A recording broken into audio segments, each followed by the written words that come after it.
구약통독 시즌 1 29일차입니다. 29일차는 사무엘하 1장부터 7장까지 말씀입니다. 사무엘하는 다윗 왕의 본격적인 역사입니다. 다윗은 아말렉을 치고 시글락으로 돌아왔는데 한 사람이 사울의 진으로부터 와서 사울과 요나단의 전사 소식을 전합니다. 이 사람은 아말렉 사람이었고 사울의 죽음에 대해서 거짓으로 전합니다. 이 사람은 상을 기대했지만 오히려 다윗은 주님께서 기름 부은 사울을 죽인 대가로 그를 처형해버립니다. 1장 후반부에는 두 용사 사울과 요나단을 애도하는 다윗의 애가가 나옵니다. 사울이 죽고 나서 다윗은 유다로 올라가도 되는지 주님께 묻습니다. 주님은 헤브론으로 올라가라고 말씀하십니다. 헤브론은 갈렙이 받은 산지이며 갈렙이 죽은 이후 유다의 영토가 되었습니다. 다윗은 사울의 시체를 가져다가 장례를 잘 치러준 길르앗 야베스 주민들을 축복하며 격려합니다. 사울의 아들 이스보셋은 이스라엘의 왕이 되어서 2년을 통치하고 다윗은 헤브론에서 7년 반을 통치합니다. 이스라엘과 유다는 서로 계속해서 갈등이 있었고 이스라엘의 장군 아브넬과 유다의 장군 요압이 기브온 연못에서 맞붙게 되고 여기에서 아브넬은 요압의 장군 아사엘을 죽입니다. 아브넬과 이스보셋의 갈등으로 아브넬은 다윗과 언약을 맺고 다윗의 수하로 들어가기로 합니다. 이 조건으로 다윗은 자신의 처 미갈을 데려오라고 요청합니다. 요압은 동생을 죽인 원수를 가만둘 수 없다고 다윗 몰래 아브넬을 처리해버립니다.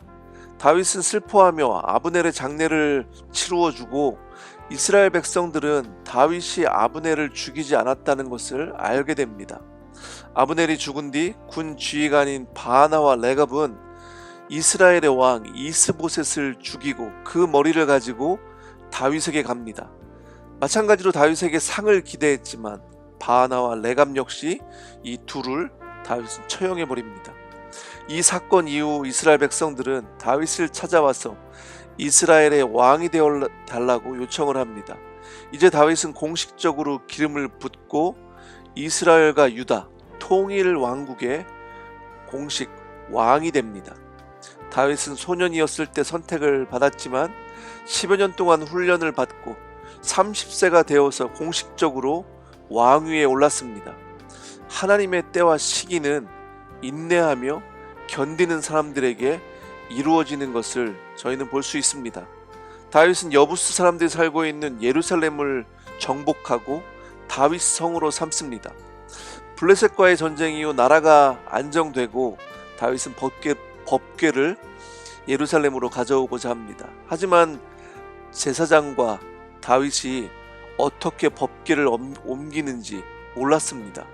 법궤는 원래 제사장들이 어깨에 메어서 옮겨야 하는데 블레셋 방식으로 수레를 만들어서 옮겼습니다. 나곤의 타작 마당에서 갑자기 소들이 뛰었는데 떨어지는 궤를 막으려고 만졌던 우사는 그 자리에서 죽고 말았습니다. 그래서 그곳을 베레사 우사라고 합니다. 하나님의 거룩성을 무시했기에 하나님은 진노하셨습니다. 오벳 에돔의 집에 법궤를 석 달 동안 보관했다가 이제는 어깨에 메어서 법궤를 옮깁니다. 환호성과 나팔 소리 가운데 법궤가 들어오고 다윗은 주님 앞에서 춤을 춥니다. 다윗의 순수한 마음을 볼 수 있습니다. 미갈은 그런 모습을 보고 다윗을 마음속으로 업신여겼다고 말씀합니다. 그 이후로 미갈은 자식이 없었습니다. 7장은 다윗 언약에 대한 말씀입니다. 다윗은 자신의 그 궁은 백향목으로 지어져서 거기 안에서 살고 있는데 하나님의 궤가 아직도 휘장 안에 있다고 자신이 성전을 짓기를 소원합니다. 하지만 하나님은 다윗에게 허락하지 않으셨습니다. 오히려 하나님은 다윗의 집안을 하나님께서 세워주시겠다고 언약을 말씀하십니다. 다윗의 왕가를 튼튼하게 세워주시고 하나님이 다윗의 아들들의 아버지가 되어주시겠다고 그렇게 놀라운 말씀을 하십니다. 다윗은 하나님께 거절당했지만 감사하며 주 하나님, 내가 누구이며 또 내 집안이 무엇이기에 주님께서 나를 이러한 자리에까지 오르게 해주셨습니까? 라고 고백하며 감사의 기도를 합니다. 하나님께서는 다윗의 중심을 보셨고 하나님께 순종하며 하나님의 뜻대로 살려고 한 다윗에게 놀라운 복을 허락하시는 겁니다. 우리의 삶도 마찬가지로 하나님께 순종하며 하나님의 뜻대로 살려고 하는 인생은 하나님의 복이 부어지는 그런 인생입니다. 저와 여러분의 삶이 그런 하나님의 복을 받는 인생이 되길 원합니다.